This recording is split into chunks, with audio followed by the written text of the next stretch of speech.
जी, अस्सलाम वालेकुम। Second year biology से वेरी सिंपल, मतलब कि बहुत ही आसान और सिंपल सा टॉपिक जिसका नाम है एक्सक्रीशन इन एनिमल्स। तो सबसे पहले अगर हम बात करें कि जो एनिमल्स हैं उनके अंदर वेस्ट मेटाबॉलिट्स मतलब कि फालतू मादे या फाजिल मादे कौन से होते हैं, तो सबसे मेन मेटाबॉलिट्स एक्सक्रीटरी प्रोडक्ट जो है वो है नाइट्रोजनस वेस्ट। अब नाइट्रोजनस वेस्ट जो है अगर सेल के अंदर कंसनट्रेटेड फॉर्म में पाया जाए, इसकी मिकदार बढ़ जाए तो ये टॉक्सिक साबित होता है। क्यों? इसकी वजह यह है कि ये सबब बनता है इंटॉक्सिफिकेशन ऑफ द सेल, मतलब सेल जो है वो क्या हो जाता है, खुद ब खुद जहरीला हो जाता है अगर नाइट्रोजनस वेस्ट की मिकदार सेल के पास क्या हो जाए, ज़्यादा हो जाए। इसी वजह से इसको सेल के अंदर से क्या करना पड़ता है, रिमूव करना पड़ता है। रिमूव करने के लिए एक प्रोसेस इस्तेमाल होता है, उसको हमने नाम दिया हुआ है एक्सक्रीशन का। अब जो वाटर है, पानी है, ये हाइपोटोनिक या हाइपोटोनिक ऑस्मोटिक इन्वायरमेंट में अगर अगर माहौल जो है वो हाइपोटोनिक है, मतलब कि उसके अंदर पानी की मिकदार जो है वो ज़्यादा है, तो वाटर किस चीज़ के तौर पर बनता है, एक्सक्रीटरी प्रोडक्ट के तौर पर, फाजिल मादे के तौर पर। इसी तरह अगर हम बात करें साल्ट्स की, तो साल्ट्स जो हैं एक्सक्रीटरी प्रोडक्ट्स होते हैं। किस इन्वायरमेंट में? हाइपरटोनिक इन्वायरमेंट में। हाइपोटोनिक वो इन्वायरमेंट जिसके अंदर पानी की मिकदार ज़्यादा होगी, हाइपरटोनिक वो इन्वायरमेंट जिसके अंदर साल्ट्स की मिकदार ज़्यादा होती है। तो हाइपोटोनिक में वाटर एक्सक्रीटरी प्रोडक्ट है और हाइपरटोनिक में साल्ट्स क्या हैं, एक्सक्रीटरी प्रोडक्ट्स हैं। इसी तरह अगर हम बात करें कि ये जो वेस्ट प्रोडक्ट हैं उनकी फॉर्मेशन कैसे होती है, तो कार्बन डाइऑक्साइड और पानी जो है वो कार्बोहाइड्रेट्स और लिपिड्स के मेटाबॉलिज्म से बनते हैं। मतलब अगर कार्बोहाइड्रेट्स और लिपिड्स का मेटाबॉलिज्म चल रहा है तो वहाँ पे जो चीज़ बनती है एक्सक्रीटरी प्रोडक्ट के तौर पर, वेस्ट प्रोडक्ट के तौर पर, वो कौन सी चीज़ें हैं? वाटर और कार्बन डाइऑक्साइड। इसी तरह अगर हम बात करें कि कार्बन डाइऑक्साइड, पानी और वेस्ट नाइट्रोजन जो है, ये जो नाइट्रोजन होगा वो क्या होगा, मुख्तलिफ एनिमल्स के अंदर मुख्तलिफ शक्ल में पाया जाता है, जैसे कि अमोनिया और यूरिया। अब ये जो चीज़ें हैं ये कहाँ से बनती हैं? Metabolism of proteins and nucleoproteins से। मतलब जब प्रोटीन्स और न्यूक्लियोप्रोटीन्स का मेटाबॉलिज्म चल रहा होता है तो उस दौरान जो वेस्ट मटेरियल्स बनते हैं वो पानी है, कार्बन डाइऑक्साइड है, उसके बाद क्या है, वेस्ट नाइट्रोजन है। अब ये जो वेस्ट नाइट्रोजन है वो डिफरेंट एनिमल्स के अंदर डिफरेंट फॉर्म में बनता है, जैसे कि अमोनिया और यूरिया। इसके बाद अगर हम बात करें कैटाबॉलिज्म ऑफ इमाइनो एसिड्स, इंतहाई अहम शॉर्ट क्वेश्चन है कि व्हाट इज डीएमिनेशन, या what do you know about catabolism of amino acids.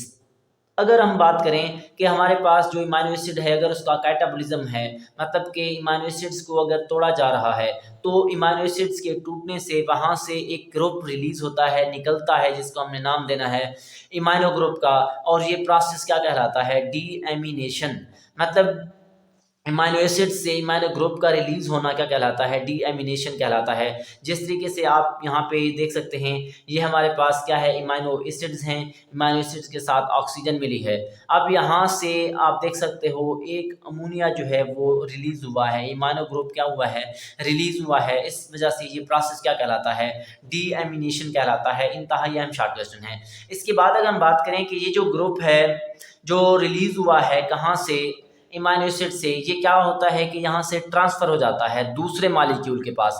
अब ये जहाँ से ट्रांसफ़र होगा दूसरे मालिक्यूल के पास जाएगा, वहाँ वहाँ पे क्या होगा, यहाँ या तो वो उस मालिक्यूल्स दूसरे मालिक्यूल्स के अंदर रीयूज़ हो जाएगा, या दूसरे मालिक्यूल्स को क्या कर देगा, वहाँ से रिमूव कर देगा, रिमूवल कर देगा उसकी। इसके बाद अगर हम बात करें कि जो इमाइनो ग्रुप है दैट इज़ नॉट रीयूज्ड, वो इमाइनो ग्रुप जो दोबारा इस्तेमाल नहीं हुआ, for recycling of amino acids की रिसाइकलिंग के लिए वो डिज़ोल्व हो जाता है किस चीज़ के अंदर, वाटर के अंदर, और उसको बाहर खारिज कर देना पड़ता है, रिलीज़ कर दिया जाता है।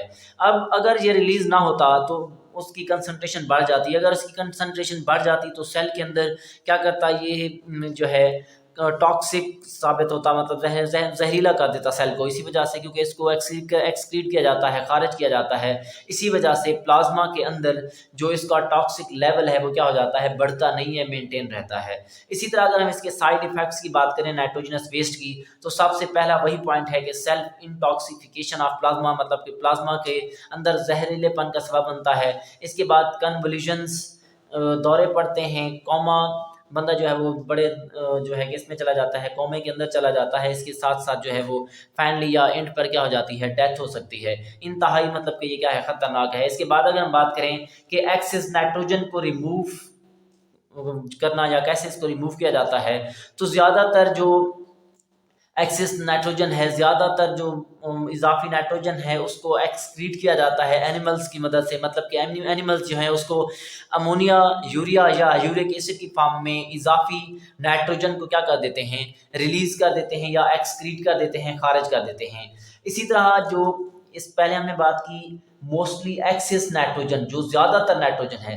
इसके बाद जो लोअर क्वांटिटीज़ हैं किस चीज़ की, नाइट्रोजन की, उसको खारिज किया जाता है इन दी फॉर्म ऑफ क्रिएटिन और ट्राईमिथाइल ऑक्साइड की फॉर्म में। इसके बाद वेरी स्मॉल अमाउंट, बहुत ही कम अमाउंट नाइट्रोजन की, उसको खारिज किया जाता है इमाइनो एसिड की फॉर्म में, प्यूरिन्स की फॉर्म में और पायरीमिडीन्स की फॉर्म में। इसके बाद अगर हम बात करें कि मेटाबॉलिज्म ऑफ प्यूरिन्स और पायरीमिडीन्स बेसिस जो हैं उनका जब मेटाबॉलिज्म होता है, वहाँ से significant amount of nitrogenous waste की एक मिकदार बनती है जो मुख्तलिफ सूरतों में हो सकती है, जैसे कि हाइपोजेंथीन, जेंथीन, एलेंशन, यूरिक एसिड, यूरिया और अमोनिया हैं। ये हमारे पास सिंपल और आसान सा टॉपिक है, तो आप इजीली याद कर सकते हैं और इसी तरीके से लिख सकते हैं। इंशाल्लाह नंबर नहीं कटेंगे।